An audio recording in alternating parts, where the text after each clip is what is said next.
मैं doctor Alpana Jauhari, associate professor in botany, JDB government girls college Kota.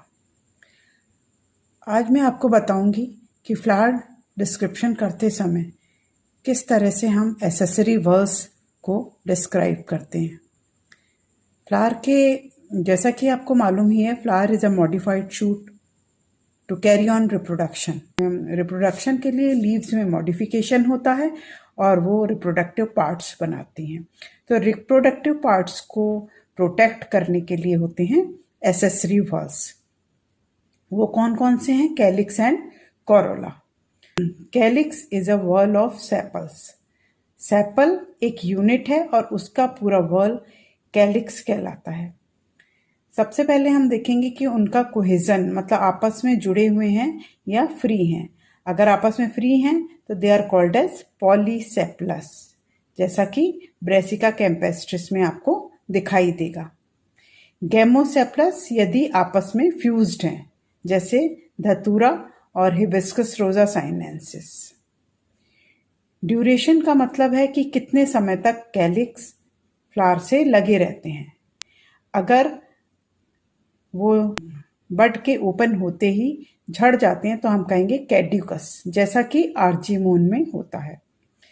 Persistent अगर लंबे समय तक लगे रहते हैं वो, यानी फ्रूट के बनने तक लगे रहते हैं, तो हम उन्हें कहते हैं परसिस्टेंट, जैसा कि रसभरी फाइसेलिस में होते हैं और ब्रिंजल बैंगन में आपने देखे होंगे।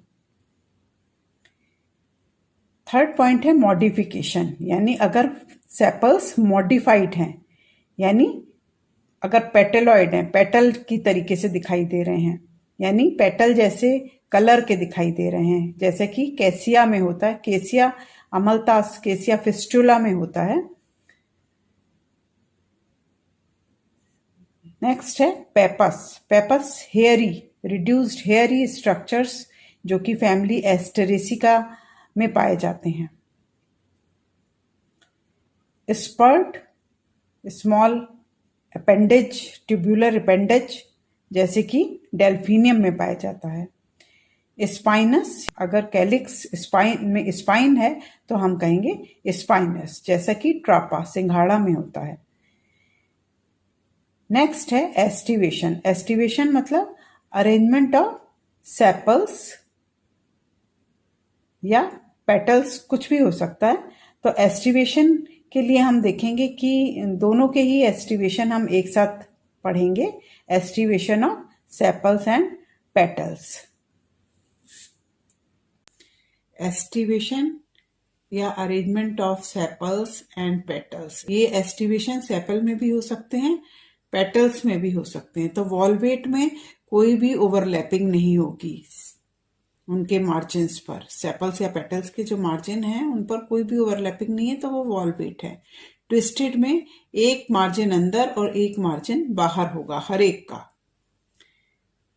इम्ब्रिकेट में एक जो पेटल या सेपल है वो पूरी तरीके से अंदर होता है, एक पूरी तरीके से बाहर होता है, और बाकी के तीन एक अंदर और एक बाहर होगा। तीनों में यही होगा, एक अंदर एक बाहर, एक अंदर एक बाहर, एक अंदर एक बाहर। केवल एक पेटल पूरी तरीके से अंदर है, एक पेटल पूरी तरह से बाहर है। क्विंक्विंशियल में दो पेटल्स पूरी तरह से बाहर और दो पेटल्स पूरी तरह से अंदर, एक पेटल की मार्जिन एक अंदर एक बाहर। तो ये दोनों में अंतर है। फिर ये है वैक्सिलरी एस्टिवेशन।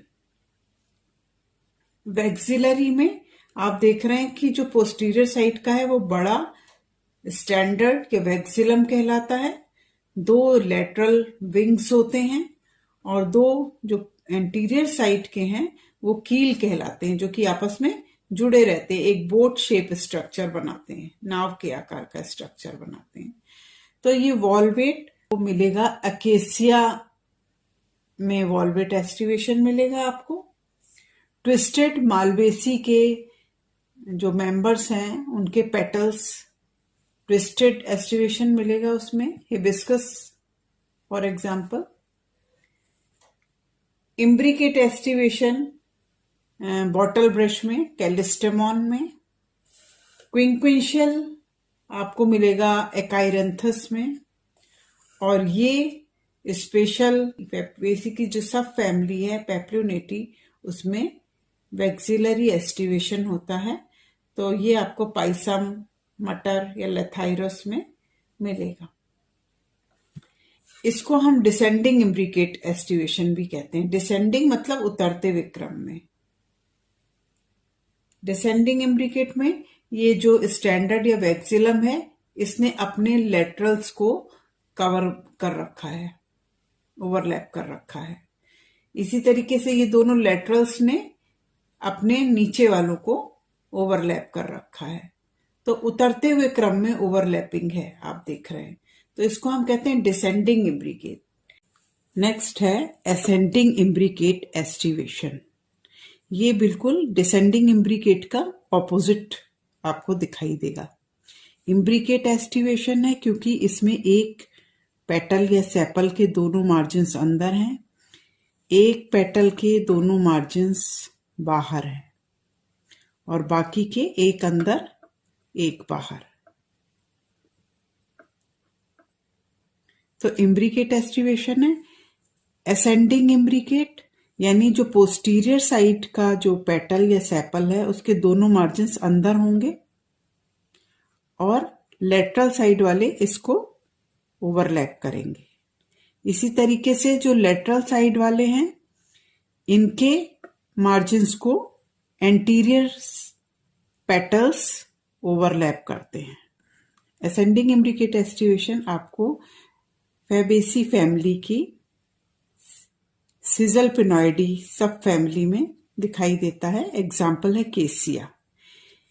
नेक्स्ट है इनडुप्लीकेट वॉल्वेट, यानी ये वॉल्वेट एस्टिवेशन ही है। मार्जिन्स पर ओवरलैपिंग नहीं होगी, लेकिन जो पेटल्स या सेपल्स हैं वो आपस में जुड़े हुए होते हैं और मार्जिन्स अंदर की तरफ फोल्डेड होते हैं, जैसा कि सोलेनेसी फैमिली में धतूरे में इस तरह से पाया जाता है।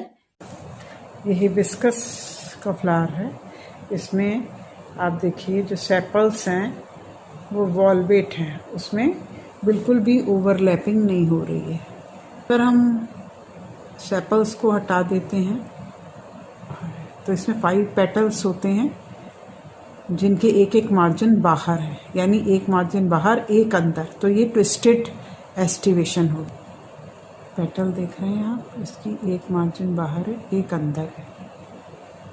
इसी तरीके से दूसरा वाला, इसकी भी एक मार्जिन बाहर है, एक अंदर है। थर्ड वाले की भी इसी तरीके से एक मार्जिन बाहर है, एक अंदर है। फोर्थ वाले की भी एक मार्जिन बाहर है और एक अंदर है, और ये फिफ्थ वाले की भी इसी तरीके से। तो ये है थिवेशिया पेरुवियाना। एस्टिवेशन अगर बड में देखें तो ज़्यादा क्लियर दिखाई देता है, क्योंकि फ्लावर ओपन हो जाता है तो ओवरलैपिंग थोड़ी मुश्किल से दिखाई देती है। ये जिसकी दोनों मार्जिन्स बाहर है, इसकी दोनों मार्जिन्स अंदर है, इसकी भी दोनों मार्जिन्स बाहर है, यानी दो की मार्जिन्स पूरी तरह से बाहर 1, 2, और इन दोनों की पूरी तरह से अंदर 1 और 2, और ये वाला है जिसकी एक अंदर थी और एक बाहर है। तो ये क्विंक्विंशियल एस्टिवेशन हो गया। पेटल्स में इसके ट्विस्टेड एस्टिवेशन दिखाई दे रहा है। ये पेटल जिसका एक मार्जिन बाहर है, एक अंदर है, इसका भी एक बाहर है, एक अंदर है, इसका भी एक बाहर है, एक अंदर है, इसका एक बाहर, एक अंदर, और इसका भी एक बाहर और एक इसके अंदर। तो ये ट्विस्टेड एस्टिवेशन है।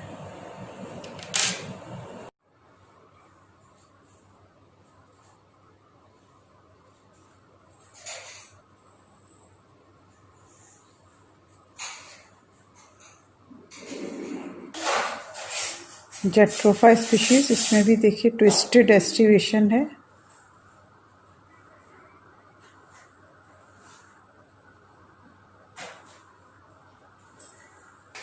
Quisqualis indica, twisted aestivation. टैबर्ने Montana,